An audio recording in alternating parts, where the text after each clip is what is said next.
Hello everyone, welcome back to the channel. माझ्या किचनसाठी मागच्या महिन्यामध्ये मी काही भांड्यांची खरेदी केली होती. ती भांडी मी महिनाभर यूज केली आणि खरंच मला त्यामधली काही भांडी यूजफुल वाटली, अशी मी आज तुमच्यासोबत शेअर करणार आहे. ही आहे मल्टीपर्पज स्टेनलेस स्टील कढाई. यामध्ये टोटल 7 प्लेट्स दिलेले आहेत, ज्यामध्ये 2 इडलीच्या प्लेट्स आहेत, 2 मिनी इडलीच्या प्लेट आहेत, 2 ढोकळ्याच्या प्लेट्स आहेत आणि 1 स्टीमर प्लेट दिलेली आहे. कढईसाठी देखील चांगल्या क्वालिटीचं स्टील यूज केलेलं आहे. असं नाही की खूप पातळ स्टील आहे, खूप जाड बेस नाही आहे त्या कढईचा किंवा खूप पातळ नाही आहे, प्रॉपर क्वालिटीचं स्टील वापरलेलं आहे. आणि या कढईचा बेस फ्लॅट असल्याकारणाने आपण इंडक्शनसाठी देखील हे यूज करू शकतो. इडली, ढोकळा, स्टीमर या सगळ्यांसाठी आपल्याला आता वेगवेगळी भांडी वापरण्याची गरज नाही लागणार. एकाच भांड्यामध्ये हे सगळे पदार्थ आपण बनवू शकतो.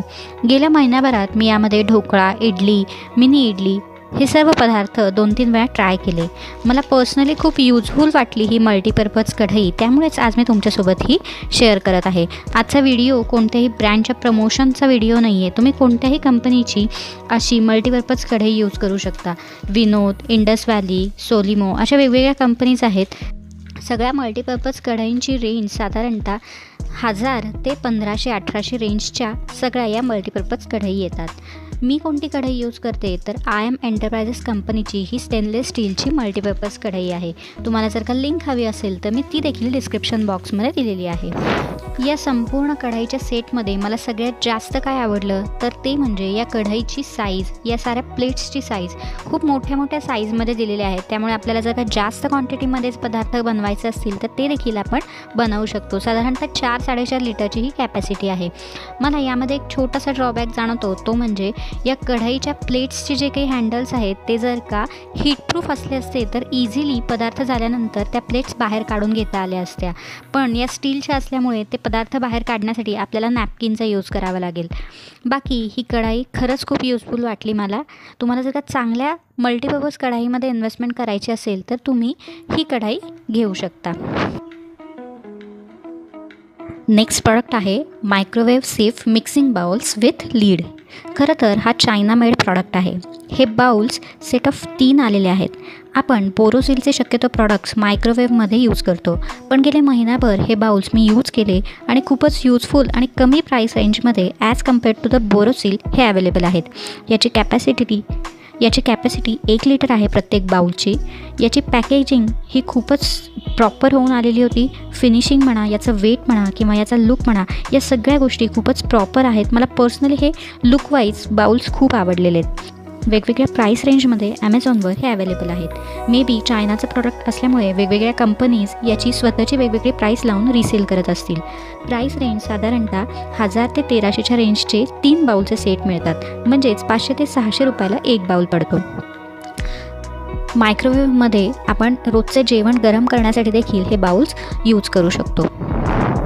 आणि हे सर्व बाउल्स एकावर एक स्टॅकेबल आहेत, एकावर एक छान बसतात, त्यामुळे जास्त जागाही नाही लागत स्टोअर करण्यासाठी. 1000 लिटरची कॅपॅसिटी असलेले हे मायक्रोवेव्ह सेफ 3 बाउलचे सेट त्यांच्या प्राईस रेंजच्या मानाने खूपच अफोर्डेबल आहेत. तिसरा प्रॉडक्ट आहे ट्राय प्लाय स्टेनलेस स्टील कढाई आणि फ्राय पॅन विथ लीड. मैत्रिणींनो, बऱ्याचशा अशा भाज्या असतात जसं की भेंडी, पनीर किंवा काही थिक ग्रेव्हीच्या भाज्या असतात. त्यासाठी आपण नॉनस्टिक कढाई वापरणंच प्रेफर करतो, पण हेल्थच्या दृष्टीने ती तितकी चांगली नसते नॉनस्टिक कढाई. शिवाय ड्युरेबलही नसते.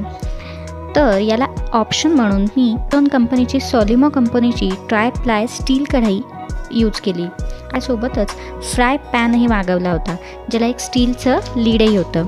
याची कॅपॅसिटी 26 लिटर आहे कढईची आणि 18 लिटर आहे पॅनची.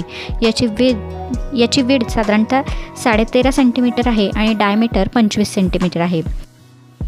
ट्राय प्लाय कढईमध्ये मधला लेअर हा ॲल्युमिनियमचा असतो आणि वरचा आणि खालचा लेअर हा स्टेनलेस स्टीलचा असतो.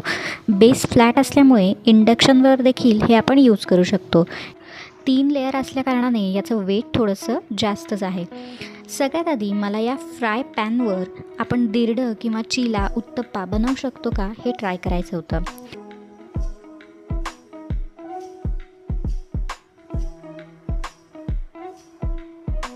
आणि अगदी इझिली नॉनस्टिकप्रमाणेच हे देखील इझिली करता आलं. निघून आले ना, कुठे करपलं ना, पॅनला चिटकून राहिलं.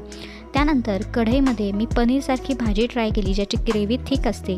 ती भाजी देखील अजिबात खाली न चिटकता छान तयार झाली. स्टीलचा चमचा देखील तुम्ही यामध्ये यूज करू शकता.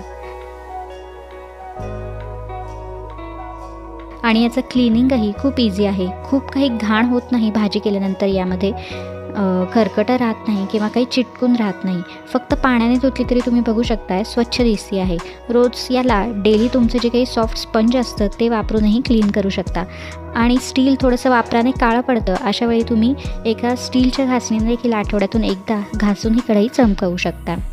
याची ॲक्च्युअल प्राईस रेंज 4,500 आहे दोघांची मिळून, पण सध्या ॲमेझॉनवर 1,800 रुपयामध्ये या दोन्ही वस्तू अवेलेबल आहेत. जर तुम्ही एखादी चांगली ट्राय फ्लाय कढई घेण्यासाठी उत्सुक असाल तर सोलिमो कंपनीची ही कढई आणि फ्राय पॅन मी वापरला आहे. मला खरंच बेस्ट वाटला. लिंक डिस्क्रिप्शन बॉक्समध्ये आहेत. जर तुम्हाला हवी असेल तर तुम्ही चेक करू शकता. चला तर मग मैत्रिणींनो, असा होता आजचा व्हिडिओ. किचनसाठी मी केलेली नवीन भांड्यांची खरेदी आज तुमच्यासोबत शेअर केली.